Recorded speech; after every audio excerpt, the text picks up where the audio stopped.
الحمد لله نحمده ونستعينه ونستغفره ونؤمن به ونتوكل عليه ونعوذ بالله من شرور أنفسنا ومن سيئات أعمالنا من يهده الله فلا مضل له ومن يضلله فلا هادي له ونشهد أن لا إله إلا الله وحده لا شريك له ونشهد أن سيدنا ومولانا محمدا عبده ورسوله صلى الله تعالى على خير خلقه محمد وعلى آله وأصحابه ومن تبعهم بإحسان إلى يوم القيامة أما بعد فأعوذ بالله من الشيطان الرجيم بسم الله الرحمن الرحيم في بيوت أذن الله أن ترفع ويذكر فيها اسمه يسبح له فيها بالغدو والآصال رجال لا تلهيهم تجارة ولا بيع عن ذكر الله وإقام الصلاة وإيتاء الزكاة يخافون يوما تتقلب فيه القلوب والأبصار ليجزيهم الله أحسن ما عملوا ويزيدهم من فضله والله يرزق من يشاء بغير حساب صدق اللہ العظیم۔ میرے دوستوں اور ساتھی، سورۃ النور کی آیات پر درس ہو رہا ہے۔ پچھلی آیات میں اللہ تبارک و تعالی نے نور ایمانی کو بیان فرمایا تھا، اور وہ نور، اس کی علامات کیا ہوتی ہیں، اس کے بارے میں گزشتہ درس میں عرض کر چکا کہ جناب نبی کریم صلی اللہ علیہ وسلم نے اس کی 3 علامتیں بیان فرمائی تھی۔ آج جو آیات تلاوت کی ہیں، اس میں اللہ تبارک و تعالی نے اس نور کا محل اور مقام بیان فرمایا۔ ارشاد فرمایا فی بیوت اذن اللہ ان ترفع ویذکر فیہا اسمہ یسبح لہ فیہا بالغدو والآصال، جن گھروں کے بارے میں اللہ نے یہ حکم دیا ہے کہ ان کو بلند مقام دیا جائے اور ان میں اس کا نام لے کر ذکر کیا جائے، ان میں صبح و شام وہ لوگ تسبیح کرتے ہیں۔ رجال لا تلہیہم تجارت ولا بیع عن ذکر اللہ، جنہیں کوئی تجارت یا خرید و فروخت نہ اللہ کی یاد سے غافل کرتی ہے، وَإِقَامِ الصَّلَاةِ وَإِيتَاءِ الزَّكَاةِ، اور نہ نماز قائم کرنے سے اور نہ زکوٰۃ دینے سے۔ يَخَافُونَ يَوْمًا تَتَقَلَّبُ فِيهِ الْقُلُوبُ وَالْأَبْصَارُ، وہ اس دن سے ڈرتے رہتے ہیں جس میں دل اور نگاہیں الٹ پلٹ کر رہ جائیں گی۔ لِيَجْزِيَهُمُ اللَّهُ أَحْسَنَ مَا عَمِلُوا، نتیجہ یہ ہے کہ اللہ ان لوگوں کو ان کے اعمال کا بہترین بدلہ دے گا، وَيَزِيدَهُم مِّن فَضْلِهِ، اور اپنے فضل سے مزید کچھ اور بھی دے گا۔ وَاللَّهُ يَرْزُقُ مَن يَشَاءُ بِغَيْرِ حساب، اور اللہ جس کو چاہتا ہے بے حساب دیتا ہے، بے حساب رزق دیتا ہے۔ ان آیات میں اللہ تبارک و تعالی نے مساجد کی اہمیت بیان فرمائی، مساجد کا مقام اور عظمت بیان فرمائی۔ فی بیوتن، یہ جو کہا گیا ان گھروں میں، اس گھر سے خاص طور پر مساجد مراد ہے، اور ظاہر ہے مساجد اللہ تبارک و تعالیٰ کا گھر، اور اس کے اندر اللہ تبارک و تعالیٰ کی یاد صبح و شام ہوتی ہے، نمازوں کا اہتمام ہے، ذکر و اذکار ہے۔ مساجد کی تعمیر اور مساجد کی آبادی دو چیزیں ہیں، دونوں پر بہت بڑے فضائل آئے ہیں۔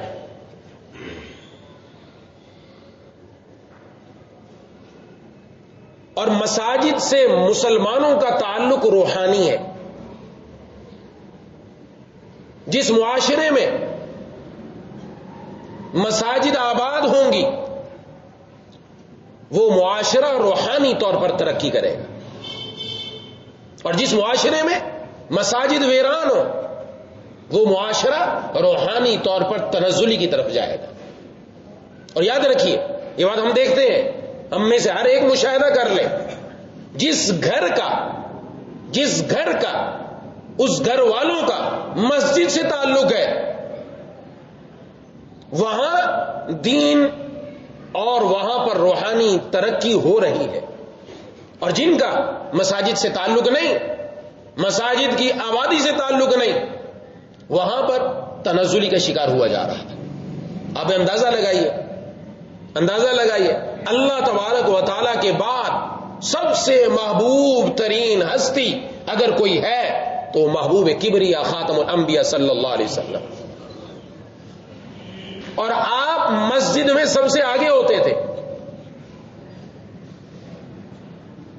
مسجد میں سب سے آگے ہوتے تھے، اور معراج کا جو سفر اللہ نے آپ کو کروایا وہ مسجد سے کروایا.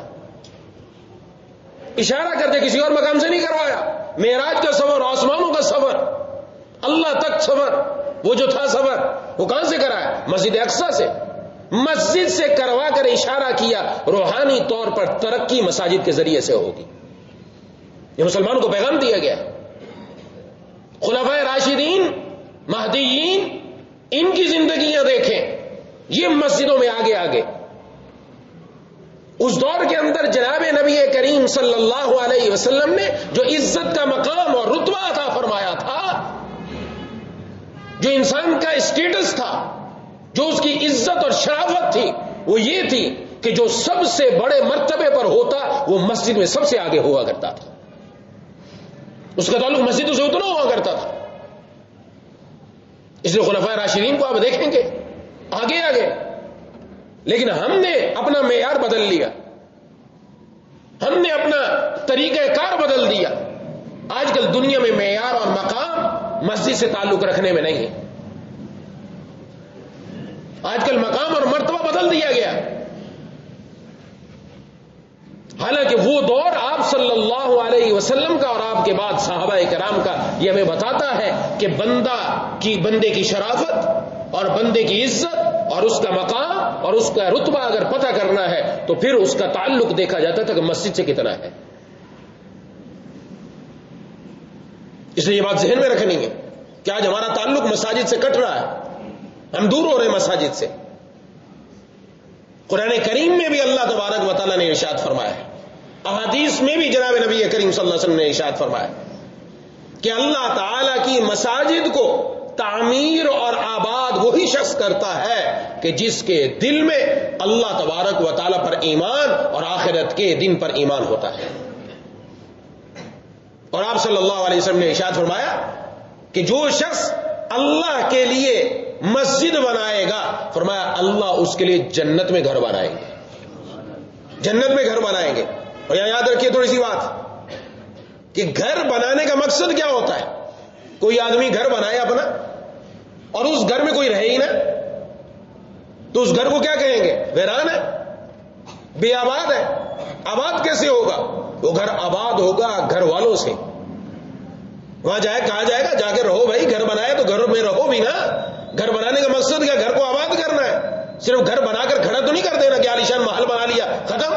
نہیں، گھر بنانے کے بعد اس کو تعمیر، اس کے اندر آبادی بھی کی جاتی ہے، وہاں جا کر رہائش اختیار کی جاتی ہے. تو اللہ تبارک و تعالیٰ نے کیا ارشاد فرمایا کہ جو بندہ اللہ کے لیے مسجد بناتا ہے اللہ اس کے لیے جنت میں گھر بناتے ہیں. کیا مطلب؟ جنت میں گھر بنا دیا تو یہ گھر آباد کیسے ہوگا؟ جب یہ بندہ جنت میں پہنچے گا. جب یہ بندہ جنت میں پہنچے گا یہ اس بات کی علامت ہے کہ اس بندے کا خاتمہ ایمان پر ہوگا. کیونکہ ایمان پر ہوگا تو یہ جنت میں جائے گا، یہ جہنم میں نہیں جائے گا. وہ جو گھر بنا ہے اس کی تعمیر ہو گئی، آبادی بھی تو ہوگی، اور آبادی اس بندے کے ذریعے سے ہوگی. یہ بشارت ہے ان لوگوں کو جو مسجدوں کو آباد کرتے ہیں. آپ سب حضرات مسجد میں آئے، مسجد کی آبادی ہوئی، جنہوں نے مسجد کی تعمیر میں کسی بھی جگہ حصہ لیا وہ اس حدیث کے مصداق ہیں، اللہ ضرور انشاءاللہ ایمان پر خاتمہ عطا فرمائے۔ یہ کوئی معمولی بات نہیں، آپ اندازہ لگائیں کہ جناب نبی کریم صلی اللہ علیہ وسلم نے فرمایا دنیا میں سب سے زیادہ اگر اللہ تعالیٰ کو کوئی جگہ پیاری ہے تو وہ جگہ مساجد ہے۔ مساجد یہ سب سے پیاری ہے اللہ تبارک و تعالیٰ کو، اس لیے ان کی دیکھ بھال کرنے والے کے لیے جناب نبی کریم صلی اللہ علیہ وسلم نے ارشاد فرمایا جو بندہ مسجد کی دیکھ بھال کرتا ہے تم اس کے مومن ہونے کی گواہی دو۔ ایمان کی گواہی ہے کہ یہ مسجدوں کو آباد کرتا ہے، مسجد کی تعمیر میں حصہ لیتا ہے، مسجد کے ساتھ تو وہ دیکھ بھال کرتا ہے مسجد کی، اور جو مسجدوں میں آتے ہیں جو آباد کرتے ہیں جناب نبی کریم صلی اللہ علیہ وسلم نے ارشاد فرمایا جو بندہ صبح کو مسجد کی طرف آیا یا شام کو مسجد کی طرف آیا، چاہے وہ کسی وقت بھی آئے، صبح آئے شام آئے، اللہ تبارک و تعالیٰ اس کے لیے جنت سے مہمانی تیار کرتے ہیں کہ مسجد میں آ رہا ہے۔ اور ارشاد فرمایا جناب نبی کریم صلی اللہ علیہ وسلم نے جو شخص گھر سے وضو کر کے مسجد کے لیے نکلا، یا یاد رکھیے گھر سے وضو کر کے مسجد کے لیے نکلا، یہ بشارت اس کے لیے ہے۔ آج ہم نے ماحول بنا لیا کہ مسجد میں آ کر وضو کیا جائے، کہ جی مسجد میں وضو خانہ بنا تو ہوا ہے، بنا ہوا ہے، بے شک بنایا جاتا ہے، لیکن اس کا مطلب نہیں ہے کہ قریب قریب رہنے والے سارے مسجد میں آ کر وضو کریں، بوقت ضرورت اس کو استعمال کیا جائے۔ اصل تو ہے گھر سے وضو کر کے آئے، اس لیے اکثر احادیث میں یہ حکم فرمایا گیا گھر سے وضو کر کے آئے، گھر سے۔ آپ صلی اللہ علیہ وسلم نے بتلا دیا، اشارہ کر دیا، ٹھیک ہے کبھی کبھار موقع نہیں ملا اور بندہ مسجد میں پہنچ گیا، کوئی مسافر باہر سے آ گیا، کہیں سفر سے ہم آئے اور مسجد میں آ گئے، اب ضرورت ہے تو ٹھیک ہے کر لیا جائے، لیکن اصل کیا گھر سے کر کے آؤ، اس کے لیے بھی اشارت فرمائی جا رہی۔ فرمایا جو بندہ گھر سے وضو کر کے نماز ہی کی نیت کے لیے آتا ہے اور کوئی مقصد نہیں، وہ ایسا ہے جیسے حج کے لیے احرام باندھنے والا۔ اور جو شخص وضو کر کے مسجد میں اشراق کے لیے آیا وہ ایسا ہے جیسا عمرے کے لیے احرام باندھنے والا۔ اور پھر ارشاد فرمایا جو بندہ مسجد کی طرف آیا وضو کر کے گھر سے، دیکھیں آپ کہ گھر سے وضو کرنے پر کیا کیا بشارتیں مل رہی ہیں، ہم ان بشارتوں کو کیوں چھوڑے بھائی؟ گھر میں ہی وضو کر لے بندہ، گھر میں انتظام کر لے، کوئی ایسا مسئلہ نہیں، تھوڑی سی اگر وہاں کوئی مشقت ہوتی ہے تکلیف ہوتی ہے کوئی بات نہیں ہے، انتظام کرنا چاہیے۔ الحمدللہ بعض گھر والوں نے تو اپنے گھر میں جس طرح مسجد میں وضو خانہ بنایا اس طرح دو بیٹھنے کی جگہ بنا کر دو ٹوٹیاں لگائی ہوئی ہیں، بیٹھ کر وضو کیا جاتا ہے، ماشاءاللہ بہت بہتر بات ہے، کرنا چاہیے، عادت بنانی چاہیے، اس کی گھروں میں انتظام کرنا چاہیے، اور ہم میں سے ہر آدمی کو کوشش کرنی چاہیے کہ انشاءاللہ آئندہ سے گھر سے وضو کر کے آئیں گے انشاءاللہ۔ اس پر بشارت آگے دیکھیے کیا مل رہی، ابھی تو یہ بشارتیں کتنی، آگے بھی دیکھیے ارشاد ہو رہا ہے جو بندہ گھر سے وضو کر کے آیا، فرمایا اللہ تبارک و تعالی اس کے ہر قدم پر اس کا ایک درجہ بلند فرماتے ہیں، ہر قدم پر اللہ اس کے ایک گناہ کو معاف فرما دیتے ہیں۔ پھر مسجد میں آ گیا، مسجد میں آ کر بیٹھ گیا، ایک مسجد میں آ کر وہ تلاوت کرنے لگ گیا، وہ ذکر و اذکار میں لگ گیا، وہ کسی نماز میں لگ گیا، نہیں، یہ آ کر بیٹھا ہے اور بیٹھ کر مسجد میں انتظار کر رہا ہے نماز کا۔ فرمایا جو بندہ نماز کے انتظار میں ہے اس کو نماز والا ثواب عطا فرمایا جاتا ہے۔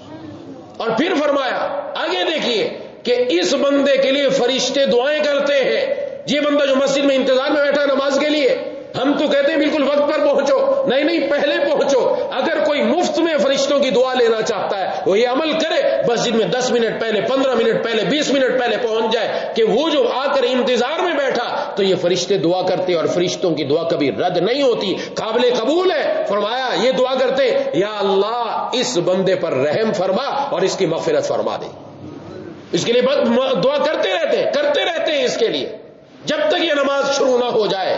لیکن شرط ہے اس کے لیے ایک شرط یہ ہے باوضو رہے، یہ باوضو گھر سے آیا تو باوضو مسجد میں رہے، اس کا وضو نہ ٹوٹے، اور دوسری شرط یہ ہے اس میں بیٹھ کر دنیا کی بات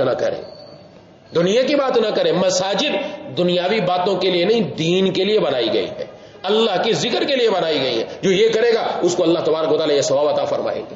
یہ مسجد میں آنا، اب دیکھ لیجئے مسجد میں آ رہا ہے، یہ کیا کر رہا ہے؟ یہ مسجد کو آباد کر رہا ہے، کیونکہ مسجد تو بن گئی، لیکن مسجد کی آبادی جن لوگوں سے ہو رہی ہے اللہ ان کے قدم قدم پر درجہ بلند فرما رہے ہیں، اور اللہ قدم قدم پر ان کا ایک گناہ معاف فرما رہے ہیں۔ یہ آباد کر رہا ہے، یہ کوئی معمولی بات نہیں ہے۔ مساجد کو آباد کرنا معمولی بات نہیں، بڑی بات ہے۔ اللہ کا گھر ہے، اس کی نسبت اللہ تعالیٰ کی طرف ہے، کسی انسان کی طرف نہیں ہے، اس لیے اس کے ساتھ جو تعلق رکھے گا اس کو یہ ثواب اللہ تبارک و تعالیٰ عطا فرمائے۔ اور یہاں تک بھی مسجدوں کو اسی وجہ سے کہا گیا مسجدوں کو پاک رکھو، خوشبو والا رکھو، ان کے اندر گندگی نہیں ہونی چاہیے، ان کو پاک و صاف رکھو۔ اس لیے فرمایا جو بندہ یہ دو چیزیں کھائے وہ مسجد کے اندر نہ آئے۔ وہ کون سی دو چیزیں؟ لہسن اور پیاز۔ جس نے کھایا اس کی بدبو ہے، بشرطے کہ پکا کے نہیں کھایا، بغیر پکائے کھایا، کچا کھایا تو بدبو ہے۔ فرمایا اس سے فرشتوں کو بھی تکلیف ہوتی ہے۔ مسجد نورانی جگہ ہے، اس کے اندر رحمت کے فرشتے ہوتے ہیں، ان کو بھی تکلیف پہنچ رہی ہے، لوگوں کو تو تکلیف، بندوں کو بھی تکلیف پہنچتی ہے، فرشتوں کو بھی تکلیف پہنچتی ہے، پہنچانا جائز نہیں۔ لہذا یہ دو کام کر کے مسجد میں نہ آئے۔ اگر کسی نے کھانا ہی ہو تو فرمایا اس کو پکا کر کھائے تاکہ اس کی بو مر جائے۔ تو یہ صرف اسی کا حکم نہیں ہے، یہ سب چیزوں کا، اس کے اندر گٹکا بھی داخل ہے، اس کے اندر مین پوڑی بھی داخل ہے، اس کے اندر نسوار بھی داخل ہے۔ نہ یہ مسجد میں لانا جائز، نہ مسجد میں کھانا جائز، یاد رکھیے، یہ ذہن میں رکھنا چاہیے۔ نہ مسجد میں لانے کی اجازت، نہ کھانے کی اجازت، دونوں وجہ سے فرشتوں کو تکلیف پہنچے گی۔ کھا کر آیا منہ میں گندگی بدبو آ رہی ہے۔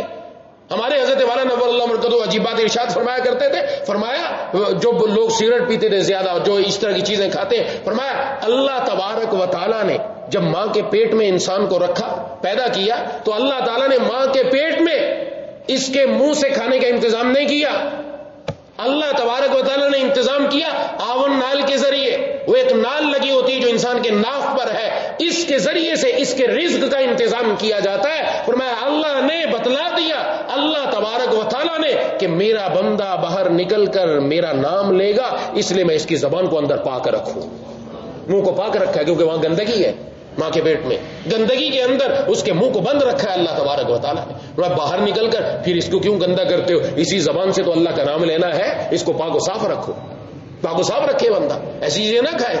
تو یہ چیزیں تو مسجد میں لانے کی اجازت ہی نہیں ہے۔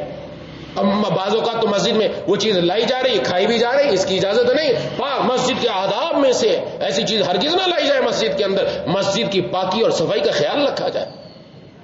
اسی طریقے سے فرمایا مسجدوں میں مجنون، پاگل اور دیوانوں کو نہ آنے دو، اور بچوں کو نہ آنے دو۔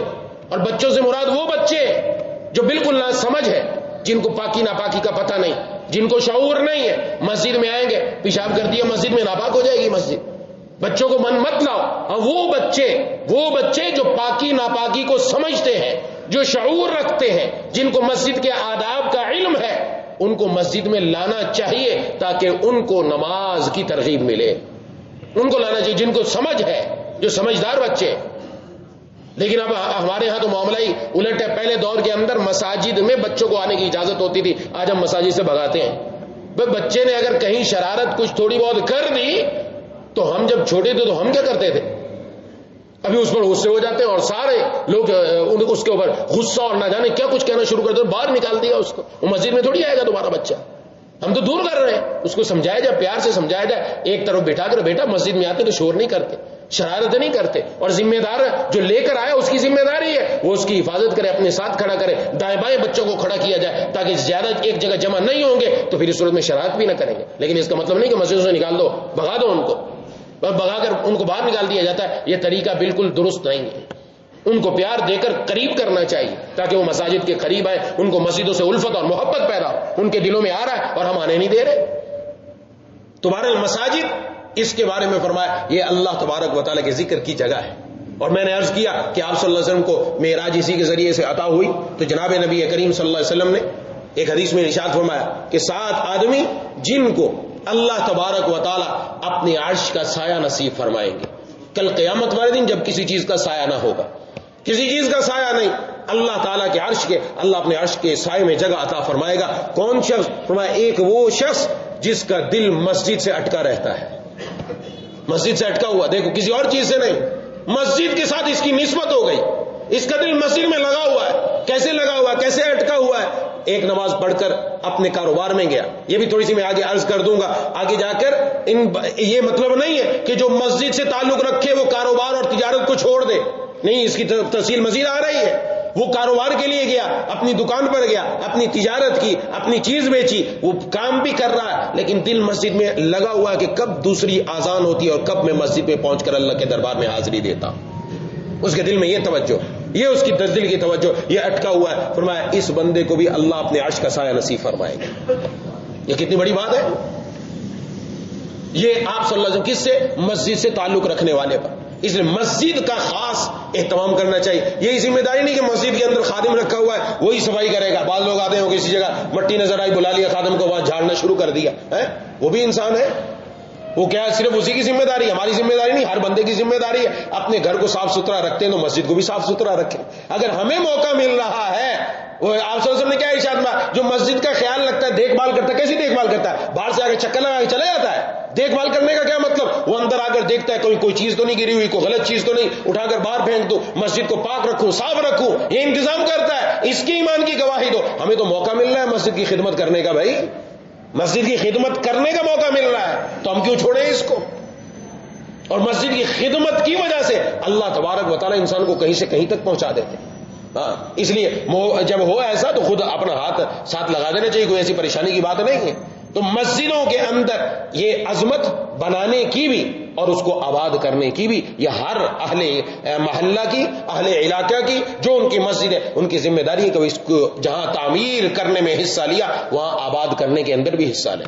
اس کی آبادی یہ لوگوں کے ذریعے ہے, یہ نمازیوں کے ذریعے ہے, یہ مسلمانوں کے ذریعے ہے. ان کے دلوں میں بتایا, ان کے دلوں میں ایمان کی قیمت, مسجد کی عظمت و اہمیت, نماز کی اہمیت و فضیلت بیان کی جائے تاکہ ان کا تعلق مسجدوں کے ساتھ ہو.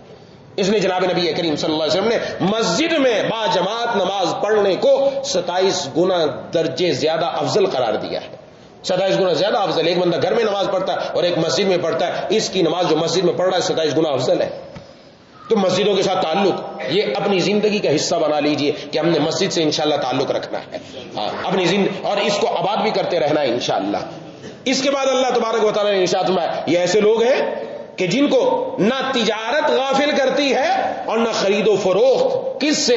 اللہ کے ذکر سے, نماز قائم کرنے سے, زکوٰۃ ادا کرنے سے. کیا مطلب کہ جو لوگ مسجدوں سے تعلق رکھتے ہیں وہ ایسا نہیں کہ یہیں بیٹھ کے تجارت نہیں کرتے, نہیں, وہ تجارت بھی کرتے ہیں, وہ خرید و فروخت بھی کرتے ہیں. دین نے منع نہیں کیا. یہاں میں بات سمجھانا چاہ رہا ہوں. بعض لوگ سمجھتے ہیں کہ جب دنیا کی برائی بیان کی جاتی ہے سمجھتے ہیں شاید دین نے دنیا کمانے سے منع کیا ہے, دین اور دنیا الگ الگ ہے. نانا, ایسا نہیں ہے. دین اور دنیا ساتھ ہے بشرطے کہ اس دنیا کو بھی دین بنا لیا جائے, اس دنیا کو بھی دین بنا لیا جائے. دنیا میں ہے لیکن دنیا میں رہ کر بھی وہ اپنے اللہ کو نہیں بھولا, وہ نماز کو نہیں بھولا, وہ زکات دینے کو نہیں بھولا. وہ جہاں پر اہتمام کر رہا ہے اپنی تجارت کا, تو فرمایا تجارت اس کو غافل نہیں کرتی. حضرات صحابہ کرام رضوان اللہ علیہم اجمعین کے بارے میں آتا ہے ایک تفسیر کے مطابق یہ حضرات صحابہ کرام کے بارے میں نازل ہوئی کہ ایک مرتبہ فرمایا کہ صحابہ کرام اپنی تجارت کر رہے تھے اور ادھر سے اذان کی آواز آئی. بس آواز آتے ہی سب نے اپنی تجارت کو موقوف کر کے مسجد کا رخ کر لیا. تو اللہ تبارک و تعالیٰ کی طرف سے یہ ان کی فضیلت آئی. یہ ایسے لوگ ہیں کہ جن کو تجارت اور جن کو خرید و فروخت اللہ کی یاد سے غافل نہیں کرتی, یہ اللہ کی یاد میں لگے ہوئے, اللہ کی طرف توجہ ہے ان کی. اور آج اذانوں پر اذانیں ہو جاتی ہیں اور تجارت کے لیے دکانیں کھلی ہوئی ہیں, فکر ہی نہیں ہے. یاد رکھیں, یہ اگر اس وقت گاہک آ کر کھڑا ہو جائے, کوئی بھی آ کر کھڑا ہو جائے اور یہ سمجھے کہ اس گاہک کو میں چھوڑ کر گیا تو نقصان ہے, یہ چھوٹا نقصان ہے لیکن یہ دنیا کا نقصان ہے. اگر نماز چھوڑ دی اتنا بڑا نقصان ہے کہ اس کا خمیازہ بھگتنا پڑے گا, یہ پوری دنیا بھی پورا نہیں کر سکتی. نماز کے لیے آ گیا اللہ تبارک و تعالی, اس نماز کی وجہ سے آگے آخر میں کیا ارشاد میں, واللہ یرزق من یشاء بغیر حساب, اور اللہ جس کو چاہے بے شمار روزی دیتا ہے. یہ ادھر آیا تو بے شمار روزی ملے گی. رب کو راضی کرنے والا کبھی محروم نہیں رہ سکتا, یاد رکھیں. تو جہاں ہمارا تجارت کے لیے گیا وہاں نماز سے غفلت نہیں ہونی چاہیے. چاہے وہ گھر میں ہے, چاہے وہ تجارت میں ہے, چاہے وہ خرید و فروخت میں, چاہے میٹنگ ہے, کوئی بھی اہم میٹنگ کچھ بھی ہو جائے, لیکن ان سب سے بڑھ کر وہ اللہ تبارک و تعالیٰ پہ در پر آ کر نماز ادا کرنا ہے فرض. فرض نماز میں سب کچھ چھوڑ چھاڑ کر آئے. عادت بنانی چاہیے. جن کے اپنے کاروبار ہیں، جن کی اپنی دکانیں ہیں، جن کی اپنی تجارتیں، وہ اس کی عادت بنائیں. کوئی ایسا مسئلہ نہیں ہے، صرف چند دن اپنی ترتیب بنانے کی ضرورت ہے. اور جو ترتیب بنا لیتا ہے پھر وہ اپنی زندگی میں دیکھتا ہے کہ اللہ تعالیٰ نفع کیسے عطا فرما رہے ہیں. اس کے ساتھ وَإِيتَاءِ الزَّكَاةِ، یہ جو تجارت ہے، یہ جو خرید و فروخت ہے، یہ زکات دینے سے بھی ان کو غافل نہیں کرتی.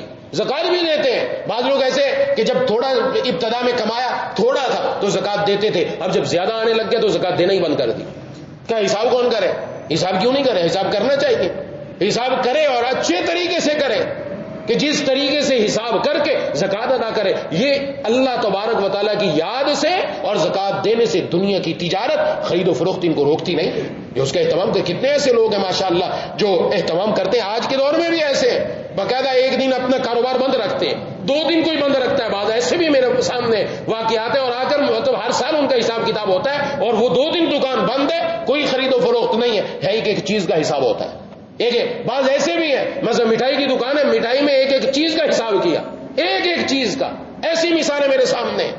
ایسا نہیں کہ چھوڑ دیا، نہیں، ایک چیز کا حساب کیا. شیرہ کتنا ہے اس کا بھی حساب کیا ہے، کتنا سامان بنا ہوا ہے اس کا بھی حساب کیا. آلو پیاز فلانی چیز یہ جو کچھ رکھا ہوا ہے، اگر وہ سموسے وغیرہ دوسری چیزیں بناتے اس کا بھی حساب کیا. اور ایک چیز کا حساب کر کے ماشاءاللہ زکات ادا کرتے. جتنی زکات ادا کرتے ہیں اللہ اس سے آگے اور بڑھوتی عطا فرما دیتے ہیں. کتنے ایسے کہا ہم نے زکات پورا حساب کر کے دی. پہلے ہم نے جو دی تھی زکات وہ 1 لاکھ روپے بنتی تھی اور اس سال ہماری زکات 3 لاکھ روپے بنی.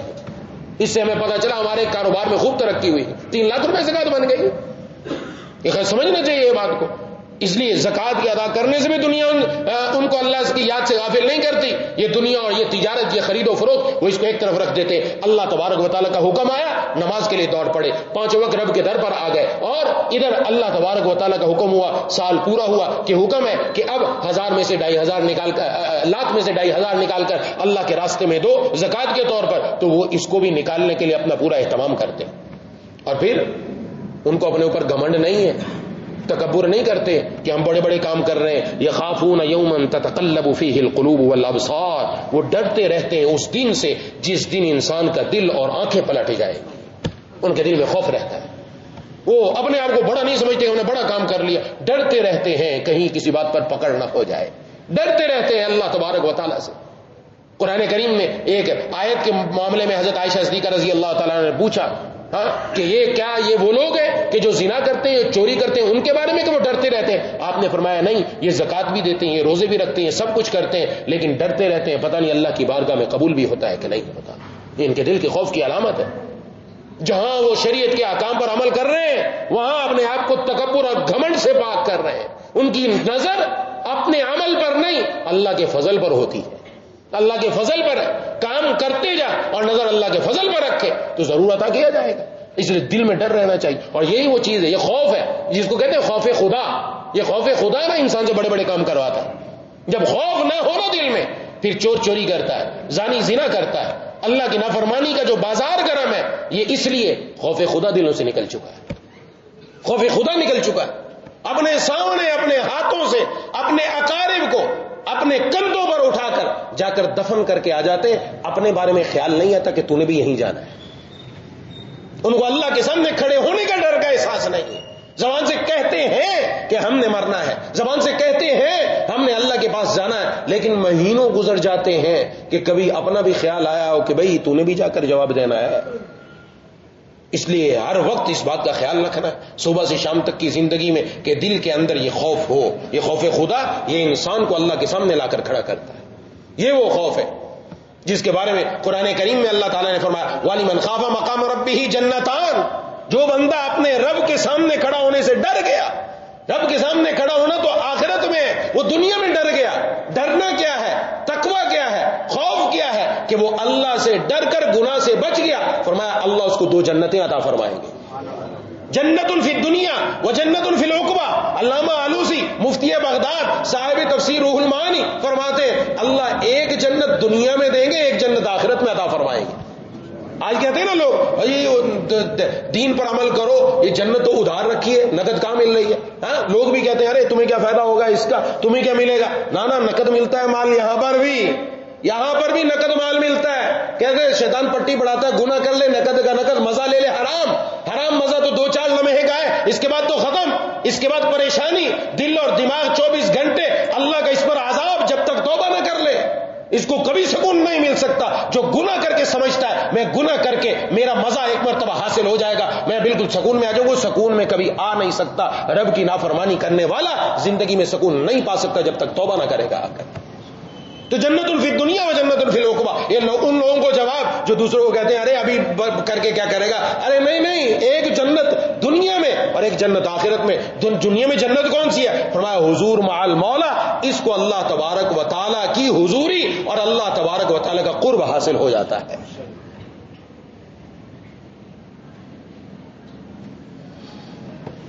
جس کو خواجہ صاحب فرمایا کرتے تھے میں رہتا ہوں دن رات جنت میں گویا، میں رہتا ہوں دن رات جنت میں گویا، میرے باغ دل میں وہ گلکاریاں ہیں، میرے دل کے اندر وہ چیزیں ہیں، وہ گلکاریاں، وہ دنیا کے اندر جو باغ کے اندر چیزیں لگائی جاتی ہیں پھول وغیرہ، وہ ایسی ہیں کہ مجھے اپنے دل میں ہی جنت کا مزہ معلوم ہو رہا ہے۔ کیوں؟ اس لیے کہ دل میں جنت کا خالق موجود ہے، خالق آتا ہے۔ یہ خوف ہے، یہ ہر وقت رہنا چاہیے، ہر وقت، لیکن اتنا بھی نہ ہو جائے کہ بندہ کسی کام کا ہی نہ رہے، کام کا ہی نہ رہے۔ اس لیے آپ صلی اللہ علیہ وسلم نے سکھلایا، ہر ایک چیز میں ترتیب رکھی ہے، اللہ سے خوف مانگو لیکن اتنا مانگو یا اللہ اپنی خشیت عطا فرما دے، اپنا ڈر عطا فرما دے، اتنا ڈر کہ جو مجھے گناہوں سے دور کر دے، جو مجھے گناہوں سے دور کر دے، اتنا ڈر ہونا چاہیے کہ انسان رب کی نافرمانی کی طرف نہ چلا جائے، اور اگر انسان ہونے کے ناطے گناہ ہو جائے تو پھر فوراً توبہ کی طرف پلٹ بھی آئے، اللہ تبارک و تعالیٰ کی طرف آ جائے کہ دل میں ایسا خوف موجود ہے۔ اور فرمایا ایسے لوگ، ان کو اللہ تبارک و تعالیٰ ان کے بہتر کاموں کا بہترین بدلہ دیں گے، ان کو بدلہ بھی بہترین ملے گا، اور اللہ اپنے فضل سے اور زیادہ عطا فرما دیں گے، اپنے فضل سے اور زیادہ عطا فرما دیں گے، اور اللہ جس کو چاہتے ہیں بے حساب روزی اور رزق عطا فرماتے ہیں۔ یا اللہ تعالیٰ نے وعدہ کر لیا کہ تم روزی کے بارے میں پریشان نہ ہو، روزی کے بارے میں پریشان نہ ہو۔ حدیث شریف کا بھی مفہوم ہے، آپ صلی اللہ علیہ وسلم نے ارشاد فرمایا اللہ نے بندے کا رزق لکھ دیا، یہ مل کر رہے گا، اس کو یہ ملنا ہے، یہ کہیں چلا جائے، جو لکھ دیا وہ مل کر رہے گا، آگے پیچھے نہیں ہو سکتا۔ لیکن فرمایا دین یہ بندے کی طلب، جستجو اور اس کے ڈھونڈنے پر رکھا ہے، وہ جتنی طلب دکھاتا ہے اتنا اللہ اس کو دین عطا فرماتے ہیں۔ ہم اپنی طلب سچی کر لیں، ہم اپنے آپ کو اللہ کے سامنے پیش کر دیں، مانگنے والے بن جائیں، طلب کرنے والے بن جائیں، جب اللہ کے سامنے سچی طلب ہوگی اللہ ضرور عطا فرمائے گا، اور دنیا ہاتھ سے جائے گی نہیں، دنیا اور آئے گی، دنیا جائے گی نہیں، اللہ اور عطا فرمائیں گے، اور اس سے بڑھ کر زندگی کے اندر مزیداری عطا فرمائیں گے۔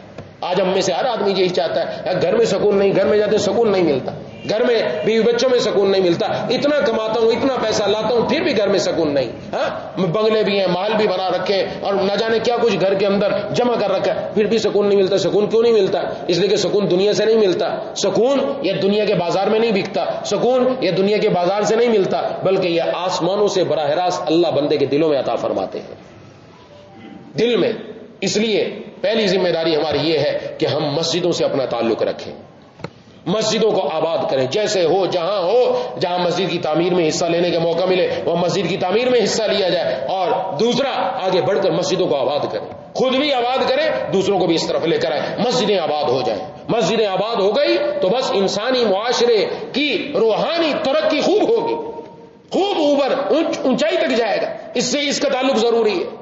اور اس کے ساتھ ساتھ ایسا نہیں کہ تم دنیا کو چھوڑ چھاڑ کر بیٹھ جاؤ، نہیں، دنیا میں تجارت بھی کرو، خرید و فروخت بھی کرو، لین دین بھی کرو، اور اس لین دین کے اندر جب موقع آ جائے نماز کا تو پھر نماز کے لیے آ جاؤ اس دنیا کو چھوڑ کر، پھر جب موقع آ جائے زکات دینے کا تو پھر یہ دنیا تمہیں زکات دینے سے غافل نہ کر دے، تم زکات پوری ادا کرو، اور اس کے ساتھ ساتھ دل کے اندر خوف بھی ہو، دل میں ڈر بھی ہو، پتہ نہیں قبول بھی ہوتا ہے کہ نہیں ہوتا۔ یہ جس کی کیفیت ہوگی یقیناً اللہ تبارک و تعالیٰ کے یہ وہ محل اور مقام ہے جس کو نور عطا فرمایا جاتا ہے، اور جس کو نور ایمانی ملتا ہے اس کی پھر زندگی بدلنا شروع ہو جاتی ہے۔ دعا ہے اللہ تعالیٰ مجھے اور آپ کو ان باتوں پر عمل کرنے کی توفیق عطا فرمائے۔ وآخر دعوانا الحمدللہ رب العالمین۔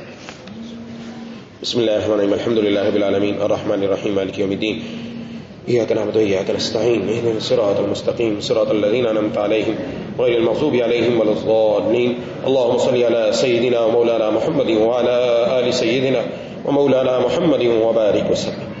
ربنا اغفر لنا ذنوبنا وكفر عنا سیئاتنا وتوفنا مع الابرار۔ ربنا لا تزغ قلوبنا بعد إذ هديتنا وهب لنا من لدنك رحمة إنك أنت الوهاب.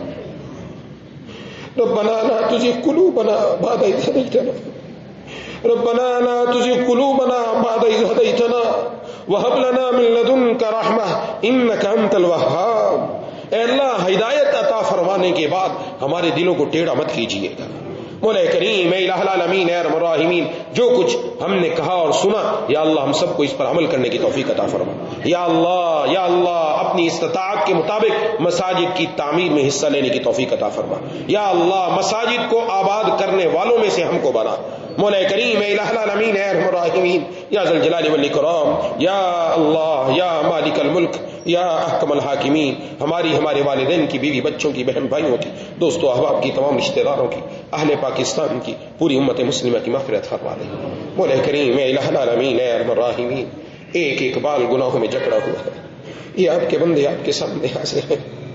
مولا کریم اے الہ العالمین یا ذی الجلال والاکرام، اے چھوٹے چھوٹے بچوں کو روزی پہنچانے والے اللہ، اے بے قراروں کو قرار عطا کرنے والے اللہ، اے مانگنے والوں کو دینے والے اللہ، اے ضرورت مندوں کی ضرورت کو پورا کرنے والے اللہ، اے زمین و آسمان کے مالک اللہ، اے ہمارے گناہوں پر ستاری کا پردہ ڈالنے والے اللہ، اے ماں سے بڑھ کر اپنے بندوں سے پیار کرنے والے اللہ، اے پیارے اللہ، ہم آپ کے سامنے حاضر ہیں، آپ کے محبوب صلی اللہ علیہ وسلم کے امتی ہیں، ہم اقراری مجرم ہیں ربا،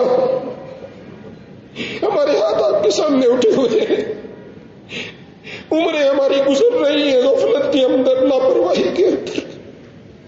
آپ کی نعمتیں ہم پر اتنی کہ ہم ان کو شمار نہیں کر سکتے، پھر بھی آپ کی نافرمانی سے باز نہیں آ رہے. مولا کریم اے ربا اے الہ العالمین یا ذی الجلال والاکرام، ہمارے ہاتھ آپ کے سامنے اٹھے ہوئے ہیں، دلوں کے اندر ندامت ہے، آنکھوں میں آنسو ہے. مولا کریم اے الہ العالمین اے الہ العالمین اے الہ العالمین، ہم سب کی بخشش فرما کر یا اللہ، ہم سب کا خاتمہ ایمان پر نصیب فرما کر یا اللہ، قبر کے عذاب سے بچا کر کل قیامت والے دن اپنے حبیب صلی اللہ علیہ وسلم کے ہاتھوں حوض کوثر نصیب فرما کر بغیر حساب و کتاب کے جنت میں دخول اولی عطا فرما. مولا کریم اگرچہ نالائق ہیں تو آپ کے بندے، یا اللہ آپ کے خزانہ مغفرت میں کمی نہیں ہونے والی، آپ کا خزانہ تو بہت بڑا ہے، لیکن ہم بندوں کا کام بن جائے گا. یا اللہ ہم سب کو اپنے شکر گزار بندوں میں شامل فرما لے. یا اللہ ہمیں ناشکری سے بچا دے، حلال کما کر حلال کھانے کی توفیق عطا فرما. یا اللہ ہمارے کاروبار، ہماری تجارتیں، ہماری دکانیں، یا اللہ ہمیں آپ کے ذکر، آپ کی نماز سے اور زکوٰۃ کے ادا کرنے سے غافل نہ کر دے. مولا کریم اے الہ العالمین ہمیں ہر وقت یا اللہ اپنا دھیان نصیب فرما دیجیے. یا اللہ ہمارا دل مسجد میں اٹکا دیجیے، ہمارا دل مسجد میں اٹکا دیجیے. یا ذی الجلال والاکرام یا ارحم الراحمین اے الہ العالمین، ہمارے یا ذی الجلال والاکرام یا ارحم الراحمین یا ارحم الراحمین، ہمارے حالوں پر رحم فرما دیجیے. یا کریم کرم فرما دیجیے. یا غفار ہمارے گناہوں کو بخش دیجیے. یا تواب ہماری توبہ کو قبول و مقبول فرما دے. مولا کریم جتنے بھی حاضرین موجود ہیں، مجھ سمیت ہم میں سے کسی کو محروم نہ فرما، بلکہ محرومی کا لفظ ہماری زندگیوں سے نکال دیجیے. تمام وبائی امراض سے تمام مسلمانوں کی حفاظت فرما. اے الہ العالمین اے ارحم الراحمین یا ذی الجلال والاکرام یا ارحم الراحمین، جتنے مریض ہسپتالوں میں، گھروں میں، کہیں بھی ہیں، یا اللہ سب کو پہلے سے بہتر صحت، قوت، عافیت عطا فرما. جو جس کا علاج چل رہا اسی کے اندر شفا رکھ دیجیے. مولا کریم اے الہ العالمین اچانک موت سے ہم سب کی حفاظت فرما، اچانک موت سے ہم سب کی حفاظت فرما. یا اللہ ہماری زندگی کا آخری عمل یا اللہ سب سے بہترین عمل ہو، آپ کی رضا والا عمل ہو. مولا کریم مرنے سے پہلے سچی توبہ کی ضرور توفیق عطا فرما. یا الہ العالمین یا ارحم الراحمین ایکسیڈنٹ سے ہم سب کی حفاظت فرما، ہسپتالوں سے ہم سب کی حفاظت فرما. مولا کریم اے الہ العالمین عدالتوں سے ہم سب کی حفاظت فرما. جتنی بھی غرض بری چیزیں ہیں جو انسان کو تکلیف اور پریشان کرنے والی، ان سب سے ہم سب کی حفاظت فرما. جس طرح اب تک آپ نے نعمتوں میں رکھا، یا اللہ شکر کے موقع خوب عطا کیے، اگرچہ ہم نے شکر ادا نہ کیا، یا اللہ ہمیں آئندہ بھی اپنی نعمتوں میں رکھیے.